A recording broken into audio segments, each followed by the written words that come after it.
কোনোদিন কোন মেয়ে মানুষের সাথে মোবাইলে গল্প করো না। মেয়ে মানুষ তোমাকে ধ্বংস করবে, তোমার বাপকে ধ্বংস করবে, তোমার বংশকে ধ্বংস করবে, তোমার জাতিকে ধ্বংস করবে। এই যে দেখো, এদের এবার 3 মিনিটের মধ্যে 1 মিনিটের মধ্যে কথা উল্টে দিবে। তুমিও যাবা জাহান্নামে, তোমার বাপও যাবে, তোমার বংশ যাবে, কারোর মান সম্মান রক্ষা হবে না। এই দেখো জুলাইখা, এই দেখো জুলাইখা, জুলাইখা বলছে এই যে যা দেখেন, আপনি যাকে খাওয়ার দিচ্ছেন, লালন পালন করছে, সে আপনার স্ত্রীর সাথে জেনা করতে চাই। হলো এই যে ঠিক হলো? আপনি কি করবেন? তারা আপনি কি করবেন? আমি জুলাইখা বলছি, ওকে যথাযথ পিটন দিতে হবে, নইলে জেলখানায় বন্দি করতে হবে। তুমি যার সাথে প্রেমের গল্প করছো, কথা উল্টে দিতে পারে, তখন তোমার কি হবে তুমি বুঝতে পারছো না। আজ থেকে আর কোনোদিন কোনো মেয়ের সাথে কথা বলে না। তোমাকে আবারও বলছি, তুমি তোবা করে উঠবে। উঠার সময় তো বলবে আস্তাগফিরুল্লাহ ওয়া আতুবু ইলাইহি, আমি তোবা করছি, জীবনে আর কোনোদিন তার সাথে কথা বলবো না ইনশাআল্লাহ। এই ছড়াই, তোমাকে আরো একটা বলে দিচ্ছি, তুমি এদিকে খেয়াল করো তো।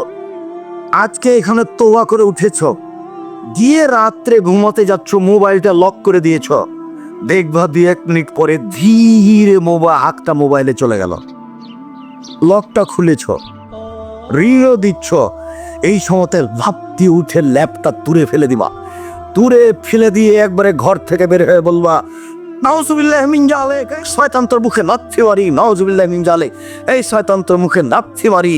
আর এই পাটা মাটির উপরে রেখে তুমি এই করলো ঘষবা, তোর মুখে লাথি মারি, তোর মুখে লাথি, তোর মুখে লাথি মারি, নাউজুবিল্লাহি মিন যালিক।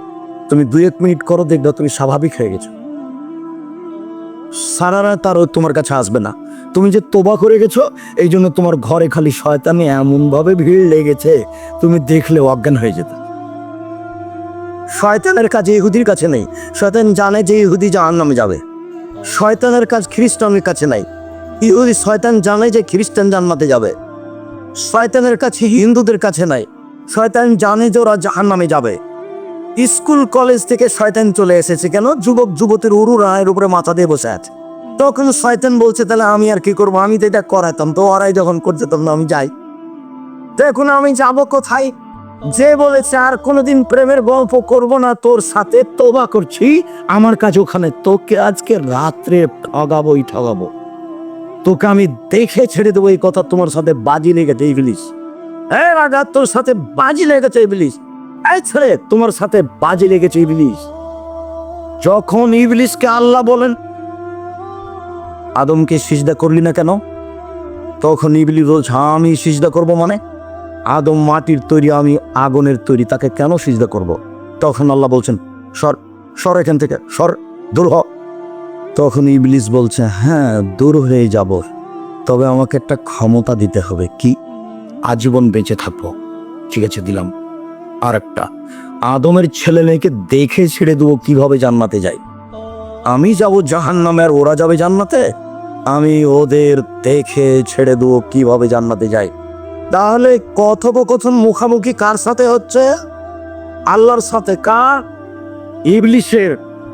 ইবলিস আল্লাহর সাথে চুক্তি করেছে তোমাকে দেখে ছেড়ে দিয়ে তুমি কেমনে জান্নাতে যাও, যার জন্য তুমি তোবা করার সাথে সাথে তোমার ঘরে এসে ঢুকেছে। আর 1 মিনিট দেখো, 1 মিনিট এদিকে দেখো, এদিকে।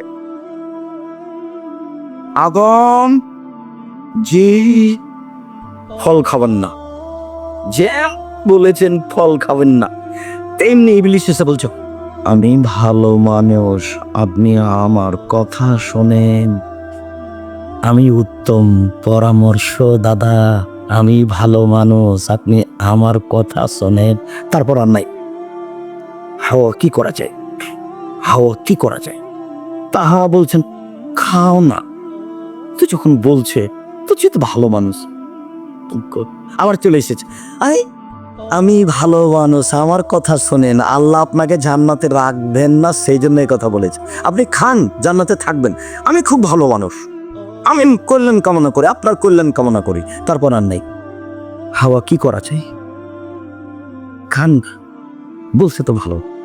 এভাবে বলতে বলতে খেয়ে নিয়েছেন, যেমন পেয়েছেন তেমনি। আল্লাহ বলছে না আমি নিষেধ করলাম যে আমি। তখন দুইজন মিলে বলছে রব্বানা যালামনা আনফুসানা ওয়া লাম তাগফির লানা ওয়া তারহামনা লানাকুনান্না মিনাল খাসিরিন। হে আমাদের প্রতিপালক, তুমি যদি দয়া না করো, তুমি যদি ক্ষমা না করো, তাহলে আমরা অপরাধীদের অন্তর্ভুক্ত হব। আমরা নিজেদের প্রতি অন্যায় করেছি, তুমি যদি দয়া না করো, তুমি যদি ক্ষমা না করো, তাহলে আমরা পাপীদের অন্তর্ভুক্ত হব। মরা পর্যন্ত দুইজনে কথা বলেছেন, মরা পর্যন্ত। আর সব নিজের ছেলে মেয়েকে বলে গেছেন, আপনাকে বলেছেন। আপনি কি বলবেন? ربنا ظلمنا أنفسنا إن لم تغفر لنا وترحمنا لنكونن من الخاسرين। কে বলেছেন? আমার বাপ বলেছেন। কে বলেছেন? আপনার বাপ বলেছেন। কে বলেছেন বলেন তো দেখি? আদম আলাইহিস সালাম বলেছেন। অতএব আমাকে আপনাকে বলতে হবে শয়তান, ও হলো শয়তান। এইবার আপনাকে খালি যদি কথা বলিয়ে দিতে পারে মেয়েটার সাথে, বেটা তোবা কোথায় গেল রে তোর? এই বেটা তোর তোবা কোথায় গেল? ঠিক করেছিস তুই রে বেটা, তুই কথা বলেছিস, আমি এটা চাচ্ছিলাম, বাস থাকে বারাম যাই। যার জন্য আত্মীয় মারবে তুমি, তার মুখের উপরে, তোর মুখে লাভ মারে, তোর মুখে লাভ পারে। নাউজুবিল্লাহ মিন জালিক, নাউজুবিল্লাহ মিন জালিক। আস্তাগ ফিরআউন পিছে পিছে ছুটে যাচ্ছে, মুসা আলাইহিস সালাম আগে আগে পালিয়ে যাচ্ছে। সামনে কুনজুম সাগর, ডানে ফিরআউন, বামে ফিরআউন, পিছে ফিরআউন, সামনে সাগর। সঙ্গী সাথী বলছেন, লালাম রাখু, আমরা বন্দি, আমরা আটকা পড়েছি, আমরা বন্দি, আমরা আটকা পড়েছি। তখন মুসা আলাইহিস সালাম বলছেন, কাল্লা, কখনো নয়, অসম্ভব, এটা হতে পারে না। বলেন কি? কাল্লা, কখনো নয়, অসম্ভব, এটা হতে পারে না। ইন্না মায়ারবি, আমার সাথে আমার প্রতিপালক রয়েছেন, সায়াদিনী তীর আমাকে পথ দেখবে। কোনো পথই নাই, কোনো পথই নাই, বাঁচার কোনো পথই নাই। ডানে ফেরাউন, বামে ফেরাউন, পিছনে ফেরাউন, সামনে সাগর। মুসা আলাইহিস সালাম বলছেন, কখনো নহে, অসম্ভব, হতে পারে না। আল্লাহ আমার সাথে আছেন, তিনি আমাকে পথ দেখাবেন। আল্লাহ ভরসা, বুঝতে পারছেন না? এর নাম আল্লাহ ভরসা। দেখেন আল্লাহ কাছে না, সব দরজা জুলাইখা বন্ধ করে দিল। জুলাইখা সব দরজা বন্ধ করে দিয়ে বলছে, হাই তালাক, এইসব তুমি আমার সাথে জেনাই লিপ্ত হও। তখন ইসব বলছেন, মাশাআল্লাহ, আমি আল্লাহর কাছে আশ্রয় চাই। বলো কি তুমি, বলো কি তুমি? আরে তোমার স্বামী আমার মালিক, তিনি আমাকে ভালো খাটতে দিয়েছেন, ভালো খেতে দিয়েছেন, আমি অন্যায় করতে পারি না, তোমার সাথে অন্যায় করতে পারি না। এই বলে ইউসুফ আলাইহিস সালাম দৌড় দিয়ে পালাতে চাইলেন। পিছন দিককে জুলাইখা জামা টেনে ধরলো। আগে আগে বের হয়ে যাচ্ছেন ইউসুফ, পিছনে পিছনে যাচ্ছে, আগে আগে যাচ্ছেন ইউসুফ, পিছনে পিছনে যাচ্ছে জুলাইখা। যখনই বের হলেন তখনই সামনে হলো জুলাইখার স্বামী, এক জায়গায় তিনজন, ইউসুফ, জুলাইখা, জুলাইখার স্বামী। দেখে জুলাইখা কথা উল্টে দিল।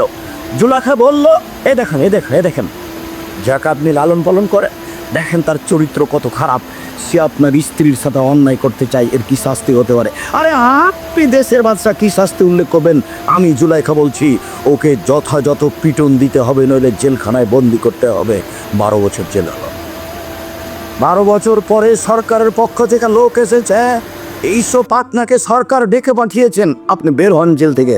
তখন ইসব বলছেন, সরকারকে বলো ইসব জেল থেকে বের হবে না যতদিন পর্যন্ত জুলাইখা জাতির সামনে ঘোষণা না দিয়েছে। আমি জুলাইখা বলছি, আমি অন্যায় করেছি, ইসব অন্যায় করেনি। ইসব এখানে সত্যবাদী, আমি মিথ্যাবাদিনী মহিলা। এই কথা জাতির সামনে ঘোষণা না দেওয়া পর্যন্ত আমি ইসব জেল থেকে বের হব না।